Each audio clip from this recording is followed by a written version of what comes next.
Well, I saw the movie Selma yesterday, written to commemorate the 50th anniversary of the march from Selma, Alabama to the steps of the Capitol in Montgomery. At one particular low moment, Dr. King telephones the singer Mahalia Jackson, waking her from sleep.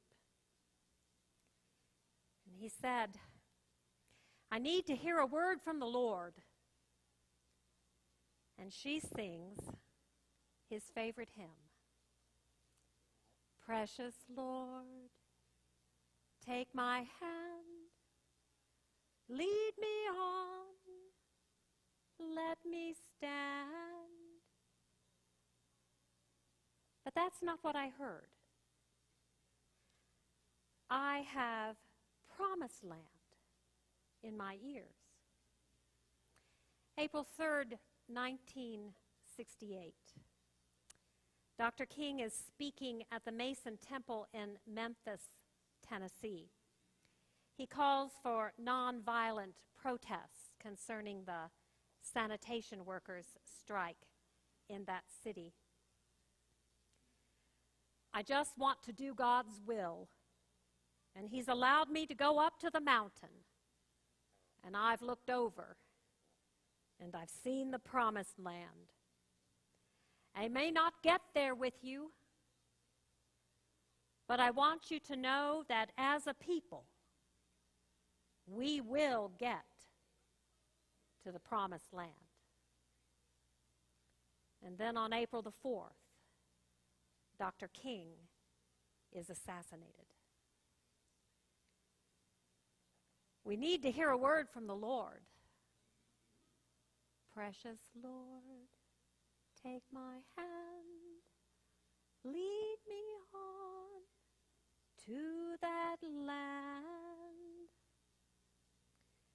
You see, his mountaintop reference is a biblical analogy.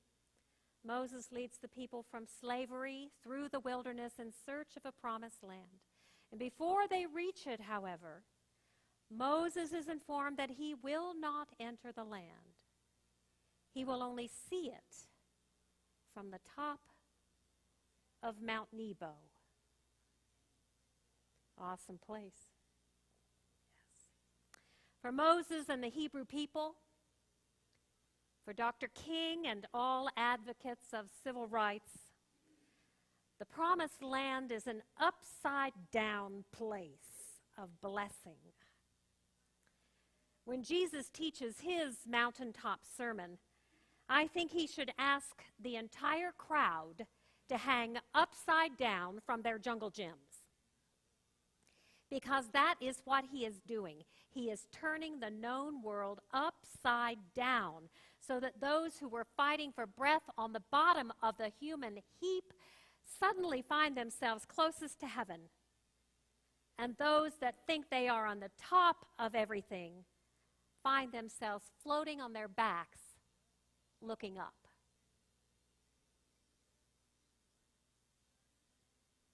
We need to hear a word from the Lord. Precious Lord, take my hand, lead us on to that land. At St. Luke's, we're immersing ourselves in this upside-down teaching about loving enemies as we prepare for the March presentation of Les Miserables. Victor Hugo begins Les Mis with the story of Jean Valjean, an ex-convict who is released after 19 years in prison for stealing a loaf of bread to feed his sister's children. As he re-enters society, no one will house him or give him work because of his criminal record. That is until he goes to the bishop's house. And much to Valjean's amazement, the bishop treats him with kindness. But Valjean seizes the moment and steals the bishop's silver plates and then flees into the night. Well, the bishop's reaction to Valjean's treachery is not what we might expect. Instead of being angry and offering condemnation, the bishop examines his own behavior. He finds himself lacking in charity. I have a long time wrongfully withheld this silver. It belongs to the poor. Who is this man? A poor man, evidently. And so when the police arrive with captured Valjean, the bishop's silver in his possession, the bishop calmly greets the thief and says, "But I gave you the candlesticks as well. Why did you not take them along with the plates? Bless you." The police, surprised and confused, let the thief go. Jean Valjean expects judgment for his actions. Instead, he receives mercy. He expects hatred, and instead, he receives love. And at that moment, he is changed forever. He sings, "Why did I allow this man to touch my soul and teach me love? He treated me like no other. He gave me his trust. He called me his brother. My life he claims for God above. Can such things be?" The Bible teaching today is about this kind of transformation, and as such, it is God's story. Though Jesus' words focus on how we are to treat others, they are based on the way that God treats us. Loving enemies, forgiving negative experiences, giving and expecting nothing in return, offering mercy instead of blame. This is God's story. After all, God put a rainbow promise into the sky when we didn't earn it or expect it. God made manna fall from heaven, even though the wandering Hebrews had done nothing but complain. And in Jesus' most difficult parable, the one about the vineyard owner, who is God, pays the 1-hour workers the same as the 8-hour workers. I hate this parable. And thus gives them and us a lesson in radical generosity. Again and again and again, God gives us grace instead of grief. God gives us blessing instead of blame. God gives us comfort instead of condemnation. And in the serendipity of those surprising moments, we are changed forever. We need to hear a word from the Lord. Precious Lord, take my hand. Lead me home to that land. And yet it is one thing for God to be gracious to us. After all, that's what God's for. It's quite another thing for us to do the same. I mean, after all, we live in the real world. We must be cautious. Loving our neighbors and our enemies and turning the other cheek is rather dangerous business. And so we, the people in the 20th century, live not in a world of grace, but instead a world of hostility. We live in a world where if you get robbed or mugged, we press charges. We live in a world where in order to maintain superiority, we can never admit that the United States is wrong. We live in a world where 80% of Americans believe in legalized revenge. We live in a world where after parents die and sibling rivalries turn into warfare, millions of dollars and thousands of emotional hours are spent contesting wills and fighting over family heirlooms. Yes, resentment and retaliation, judgment and blame are tightly woven into the fabric of the stories that we live and tell. And Jesus invites us to turn this response upside down. When he eats with Zacchaeus, when he empowers the woman at the well, when he breaks bread with Judas, when he gives authority to that faithless wonder, Peter, Jesus gives them and gives us grace. He reminds us that we are created in God's image for partnership. He gives us the benefit of the doubt, the gift of a second chance, the blessing of unconditional love. And then Jesus asks us to do the same, to take some risks, to make the decision to follow him into that promised land. He asks us to be foolish enough to turn the world upside down and to do things in a new way. We need a word from the Lord. Precious Lord, take our hands. Lead us on to that land. Well, I went to the rodeo on Friday, and I sat next to a woman who enjoyed it immensely. She got excited about everything. In the middle of the prayer, she said, "Woohoo, Jesus!" In the middle of the national anthem, she went, "Woohoo, America!" In the middle of the bareback bronc riding, she went, "You ride 'em, cowboy!"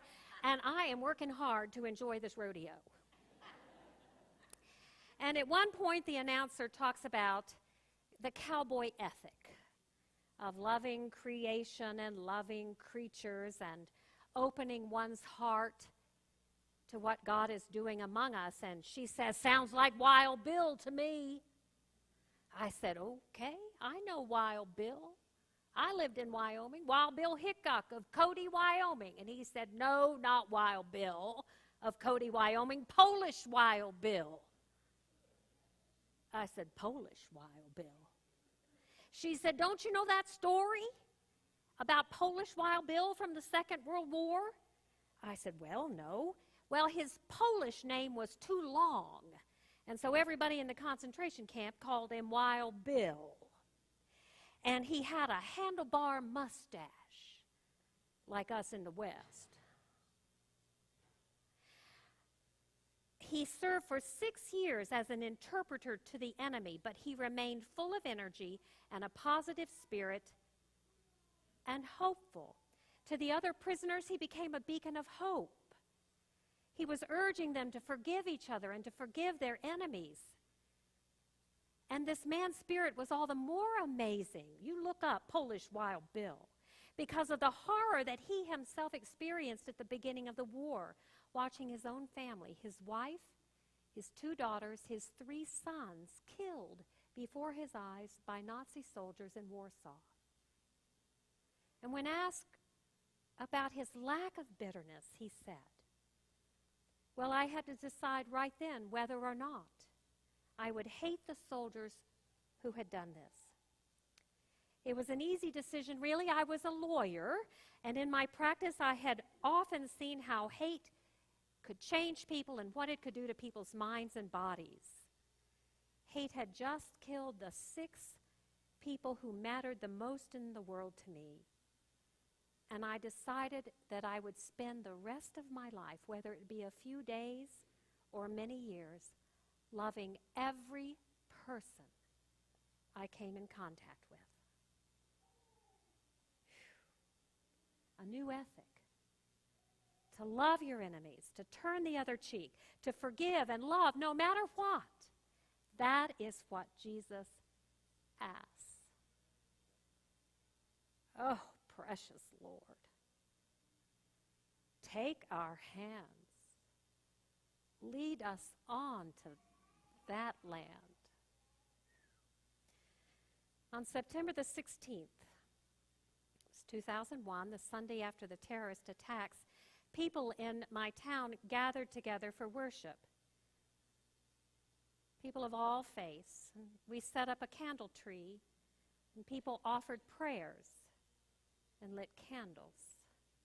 And we prayed for the victims and for the families in grief, for the loss of innocence, for the leaders of the nations, and for the perpetrators of the horror. Tracy came up to light the last candle, and after a prayer for the terrorists, she attempted to light that candle, and it refused to light. She got more agitated and paid more attention to that wick until finally this tiny little flame just barely held on, and I struggled with the words to articulate my feelings about this feeble little spark.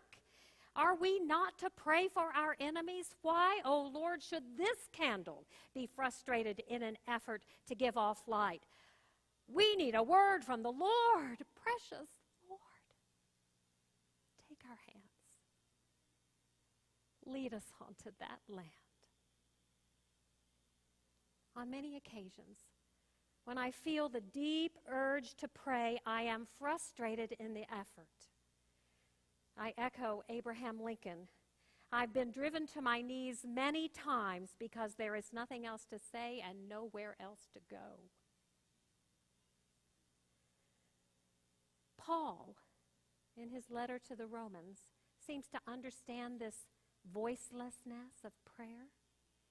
He says there are seasons in which prayer dries up on the lips, when hearts are broken or frozen or confounded and speech is impossible.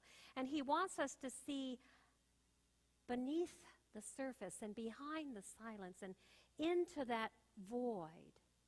He says these are painful times in which the Spirit is arousing within us, and it feels like birth pangs, and we're feeling the labor. It's painful. But this yearning signals the building of a new world, God's world. So when speech fails, consider using your imagination instead of your words to get to God. When the situation is so complex that there are no words, when God's will is completely undiscernible, when the burden cannot be carried anymore, when hate has completely eaten through the lining of your stomach, seek out God's light. That evening, September 16, 2001, a Quaker friend taught us holding in the light. This is spirit speaking to spirit, spirit within to the Spirit of God. Prayer that isn't frustrated by words. It is a perfect prayer when you're confronted by enemies. So join me and think through, and then join me in prayer. Envision a stream of God's light. Now, I usually have to go to a place to envision this, where the light of the presence is very powerful for you. It might be the bay window in your home. It might be a rock outcropping at Bear Lake in Estes. It might be a spot on a mountain ridge where that amazing sunrise breaks through. Did you see it this morning? It might be a sunset through which those rays of light stream through clouds. But picture that in your head.